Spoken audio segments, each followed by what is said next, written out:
Assalamualaikum warahmatullahi wabarakatuh. Para dulur semua, alhamdulillah pada hari ini saya berada di sebuah ruangan lantai 2 yang berisi penuh buku-buku. Banyak dari jauh. Nih sudah ada buku mulai kecil, kemudian sini ini.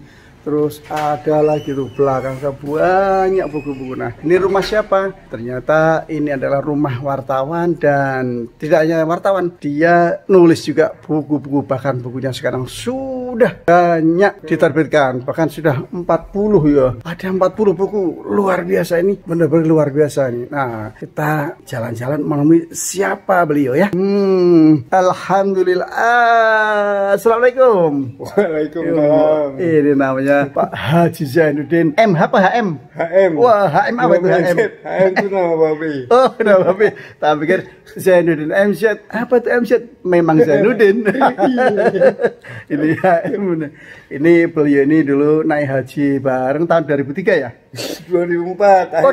Oh, 2004. Aduh, korupsi 1 tahun nih yo. Udah inget saya masih tadi. Oh, luar biasa. Bulannya Desember tuh, pulang Januari ya, kalau nggak salah ya. Alhamdulillah kita naik haji 2 tahun, jadi 2004 sampai 2005. Apa 2003 sampai 2004? 2004. Akhir 2004. Ya berarti 2 tahun kan, 2004 sampai 2005. Kita 2 tahun nih, alhamdulillah. Kita seperjalanan di mana-mana bareng sama beliau nih, bareng sama beliau nyari peci haji, nyari oleh-oleh, nyari apa? Karena apa? Kita dikaitkan dengan latar belakang profesi yang sama, yakni kita sebagai wartawan dan penulis buku. Nah, kita pengen tahu nih kiat-kiatnya Pak Haji menulis buku dari tahun berapa nih? Kalau nggak salah itu dari tahun 2012 kayaknya. 2012? Oh, jadi tahun 90 belum nulis? Belum, waktu itu saya masih kuliah tapi udah mulai nulis-nulis artikel gitu di koran. Baru artikel ya, belum dibukukan ya. Masih ingat buku pertamanya apa judulnya? Itu buku pertama, Prospek Gerakan Oposisi, zaman era Gus Dur itu. Oh, era Gus Dur. Ya, kita tahu Gus Dur kan susah, orang yang dicintai rakyat. Masa ada nggak sih oposisi waktu itu? Ada gitu. Ternyata jadi prospeknya kayak apa gitu. Gitu ya. Itu mulai ya, kemudian bergerak. Memang apakah ada target?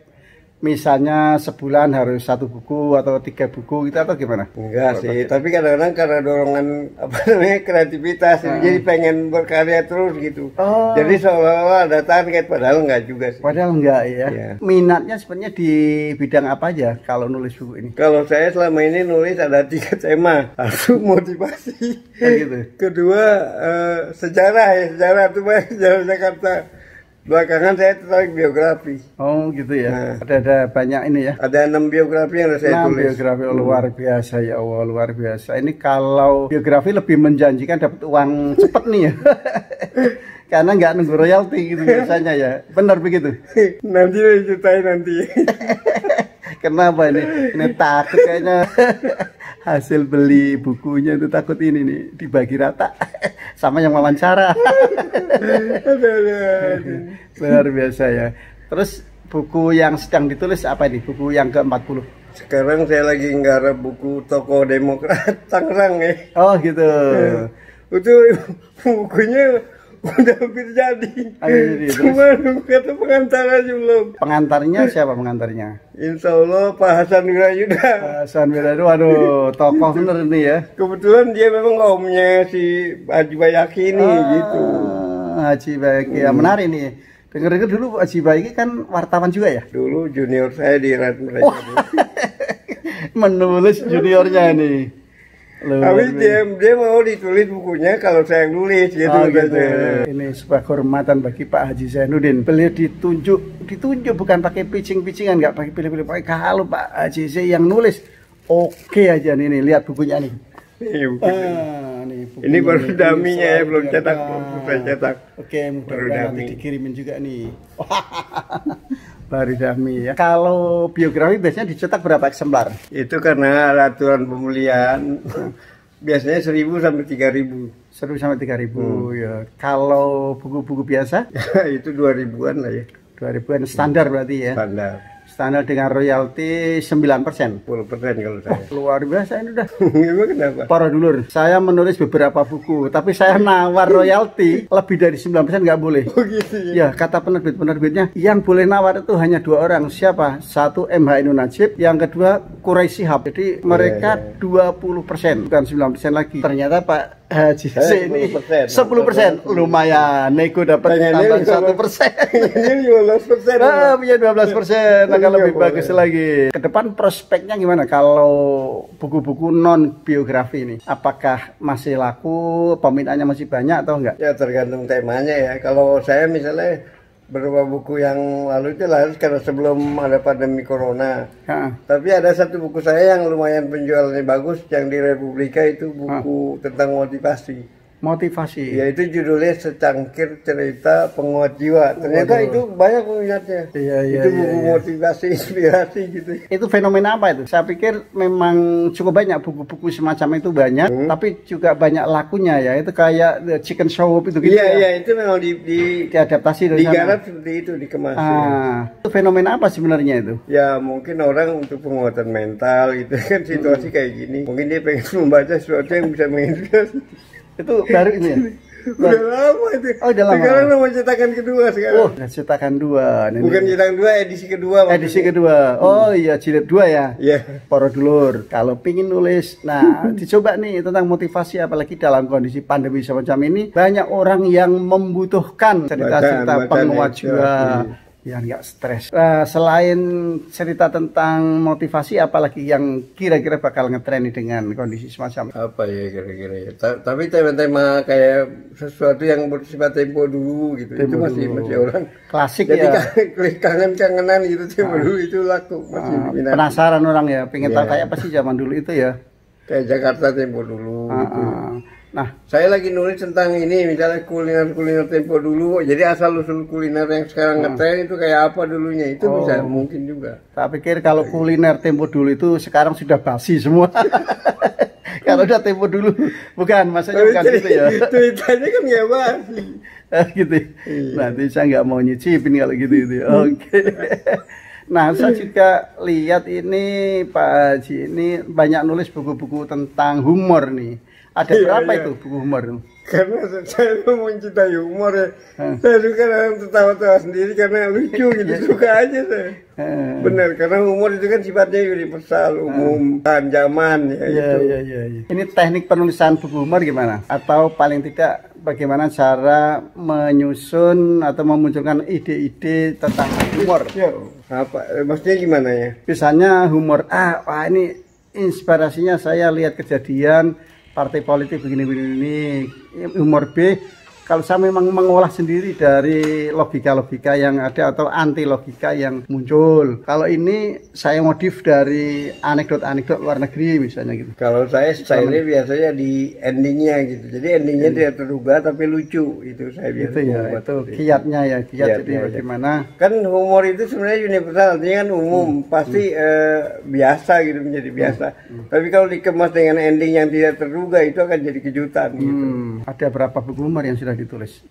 Berapa ya? Humor politik, teka-teki, terus apa lagi? Ya nggak banyak sih. Yang ada humor politik kocak itu apa itu? Aneka cerita kocak itu itu semacam cerpen tapi lucu-lucu ya. Oh, cerpen. Humor juga sih tapi pendek-pendek loh.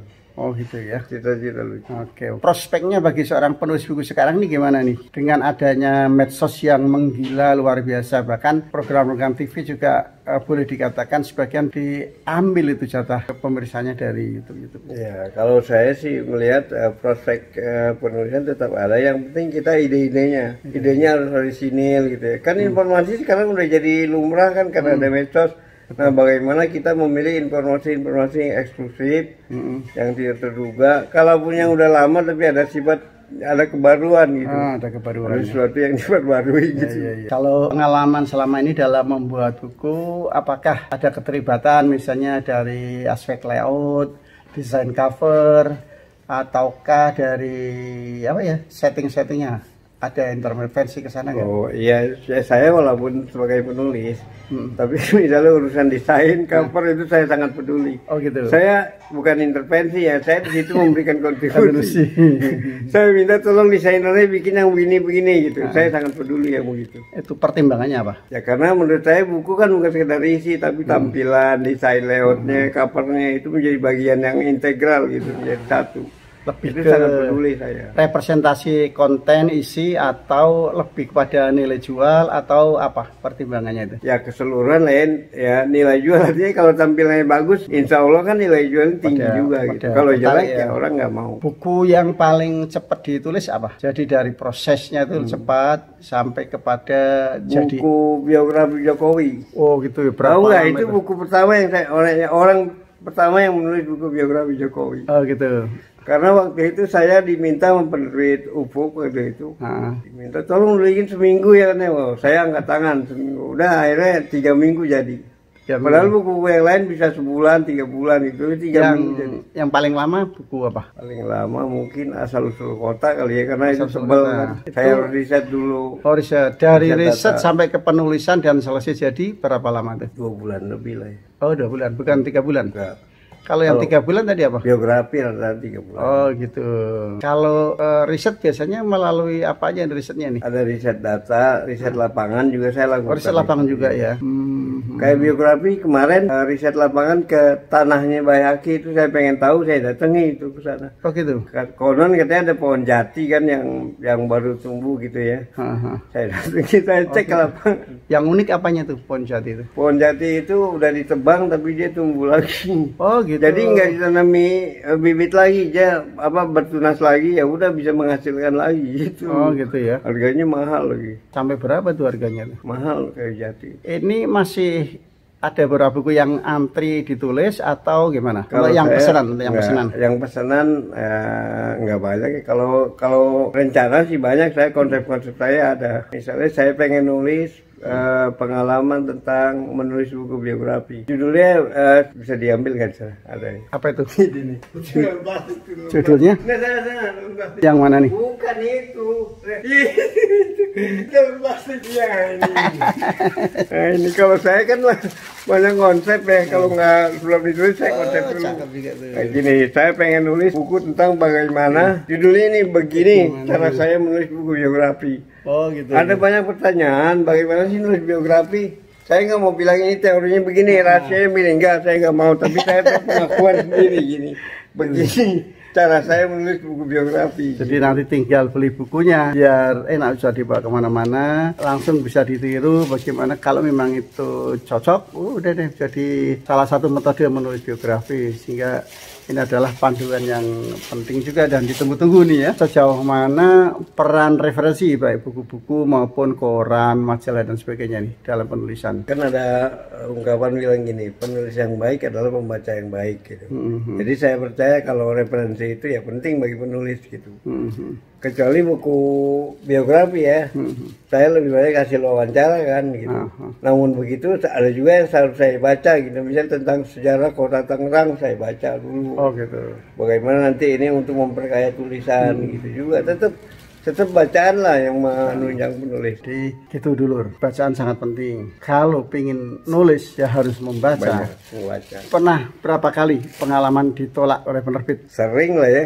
Sering. Jadi jangan lihat saya, wah bukunya banyak ini. Berkali-kali juga buku saya ditolak juga ada. Apa tuh yang ditolak misalnya? Banyak. Ada buku saya yang ditolak di banyak penerbit itu buku Pitung. Pitung. Saya nulis biografi Pitung, tapi sampai sekarang belum ada yang gol tuh. Oh gitu.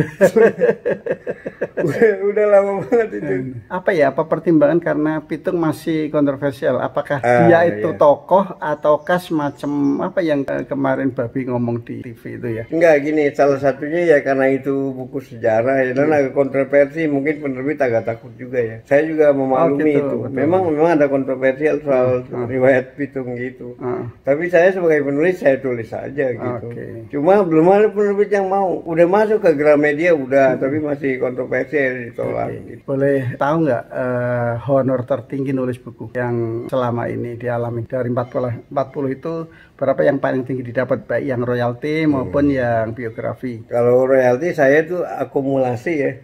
Artinya misalnya gini, di penerbit A saya ada sejumlah buku, lalu diakumulasi berapa itu biasanya besar gitu. Oh gitu, diakumulasi ya, bukan. Jadi makanya saya nulis banyak itu. Salah satunya gitu. Jadi dari hasil nulis buku dapat apa aja nih? Mobil, rumah, mobil, rumah. Ya buat bayar pajak mobil aja lah. Oke. Kendala saat ini apa nih dalam menulis? Usia mungkin sudah mulai mau pensiun. Ya masalah kesehatan ya, masalah kesehatan. Saya kan agak menurun kesehatan sekarang. Pengennya isi produktivitas terus, tapi ya ada batasnya juga gitu. Tahan berapa jam sekarang kalau nulis? Kalau dulu saya nulis biasa malam ya, pulang kerja sebagai wartawan saya nulis. Kalau sekarang lebih sering pagi di rumah.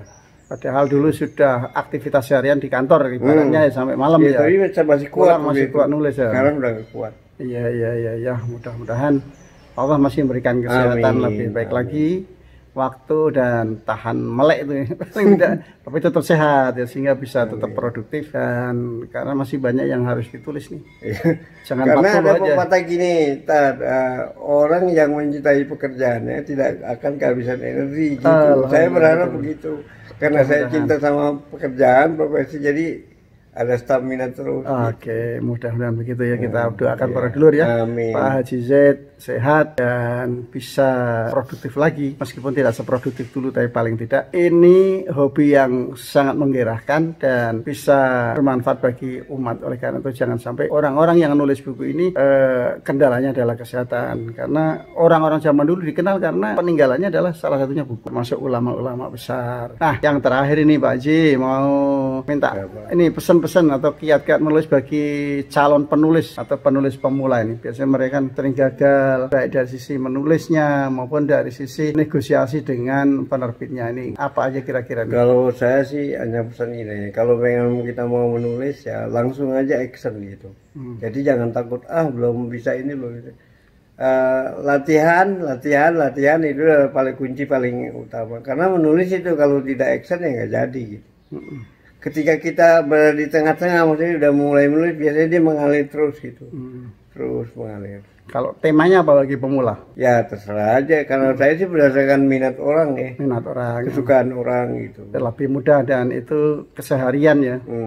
Karena dengan minat, maka dari dalam ada passionnya gitu. Iya. Jangan takut gagal ya. Enggak, jangan.